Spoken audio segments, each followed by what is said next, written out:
2. Let's project. Starting with the quarterback position, Kimmy, who are we going to be talking about next week? Magic 8 Ball. It's probably going to be Josh Allen because we talk about him all the time because he's one of the best in terms of fantasy football. He went out with a bang getting that dub over the Rams in week 1. He was so efficient on the ground, which was really impressive. We know how good he is through the air. We see that incredible pass. Also getting Gabe Davis and Isaiah McKenzie involved, not just Stephon Diggs. But his 56 rushing yards and his rushing touchdown, he has a favorable matchup this week against Tennessee. Josh Allen is just always going to be gold for us, guys. You know what? I know you have the temptation right now to pick up Carson Wentz. Don't do that. Go with Matt Ryan instead because I think he's going to have a huge game against my friends down in Duval County, which I expect a lot of scoring. And here's my thing. You know, when you're looking at these situations, you look at these matchups, you're like, oh, Carson Wentz was great last week. How about looking at the team that he played? That game was against Jacksonville. Matt Ryan is going to be playing Jacksonville. In week 1, he had, 800 passing yards, maybe as many turnovers, but still 800 passing yards or something similar to that. I expect this to be a fun, high-scoring game. So if you're in desperate need of a quarterback, if you had Dak Prescott, then go out there and get Matt Ryan. I know this isn't a waiver wire segment, but you know what I'm saying. Yeah, I do know what you're saying, and I'm saying don't worry about Joe Burrow. I understand there were a lot of turnovers that he committed last game, but I think that this is the get-right situation against the Cowboys defense that allowed 10 big plays in week 1 against Tampa Bay. That was second most on the week. This is the Joe Burrow get-right, and I don't think that they throttle him and kind of, they let him loose there and have a ton of touchdowns. Yeah, especially considering what's going on the other side. I will take Herbo as the QB1 here in week 2 because he's going to have to be. The legs are probably going to get a little more involved in a fun game on Thursday night. And really, it's a coin flip, in my opinion, on who scores more points between the two quarterbacks. But 3 of Herbert's career 8 rushing touchdowns have come against Kansas City. He might not win the game Thursday, but I see points in my particular Magic 8 Ball for this game. Now let's get over to the ones at running back for week 2. Adam, who's it going to be? You know, I'm going to go with Nick Chubb, who was pretty good in week 1 as it was, but I think he's got a great opportunity this week in this matchup against the New York Jets. You know, the Jets have allowed the most rushing touchdowns dating back to last season, and what we saw in week 1 against the we thought was going to be a pretty tough Panthers defense, Chubb was out there running really well. Him and Kareem Hunt were both able to get a lot of rushing on the ground, and with Jacoby Brissett at quarterback, I expect the game plan to remain the same and expect this to be a lot of opportunity for Nick Chubb to be the #1 running back.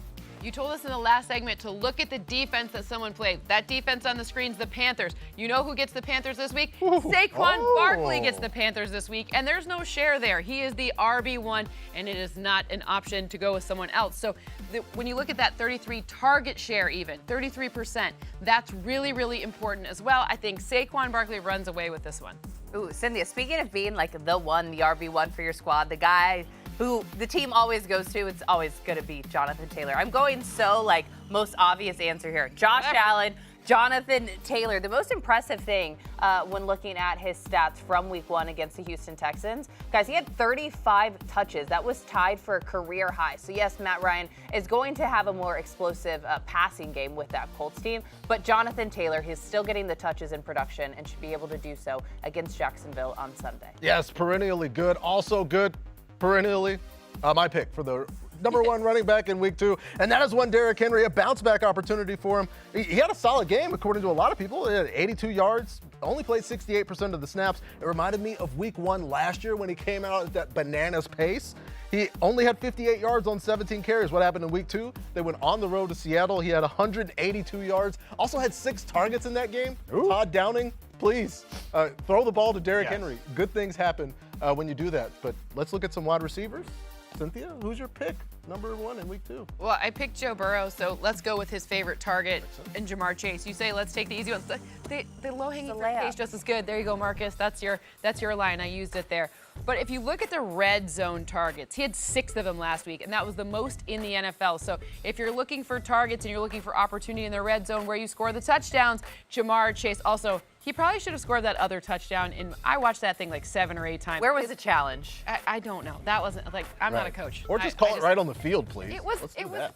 I don't know. It was a touchdown, though, so he probably should have even had one more. He should have done it. A guy who's probably going to get quite a few touchdowns this week. It's going to be Devontae Adams facing the Arizona Cardinals. That Arizona Cardinals defense, they just got blown up by my Kansas City Chiefs. They allowed 5 passing touchdowns to Kansas City in week 1. We saw what we expected, right? It's going to be the Devontae Adams show with Derek Carr as Aaron Rodgers cries and he's sad and he wonders where this guy was. He's in Vegas lighting it up, expecting him to do very well. In Vegas, first time making his full debut there in Vegas full debut. against Arizona. Don't cry for Aaron Rodgers. He's got Christian Watson there for him, so he's going to be just fine. Let's talk about Deebo Samuel, though, who had a pretty good game this week against the Chicago Bears. The one thing that impressed me the most. Are you trolling him?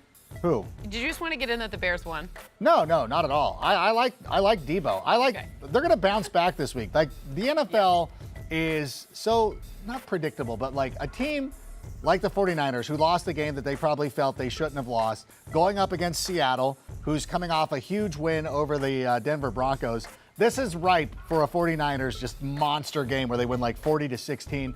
The biggest key, though, I want you to know is that what it says right there, 5+ rushing attempts in 9 consecutive games. Remember during the dance where they were doing the contract negotiations? He's like, I don't want to run the ball anymore. Up week 1, there he is running the football. They scored their lone touchdown with him running the football. He's going to run the football. He's going to get a lot of points this week. Yeah, just didn't want to run and not be paid. That's it. Now that I'm getting Figured paid, it out. I'll do it. Yeah. Kimmy had Josh Allen as the QB1. I think that makes a lot of sense. I think he's going to throw it to his top target a lot because he had 9 targets in the opener. He caught 8 of them, including that bomb over Jalen Ramsey. We're going to find out about the Titans' pass defense after a weird week 1 against the Giants, but I hesitate to think Buffalo runs it as well. And by Buffalo, I mean Josh Allen. We want you to stay safe, throw the ball to Stephon Diggs a lot, stay healthy the entire season. That's what we need out of Josh Allen.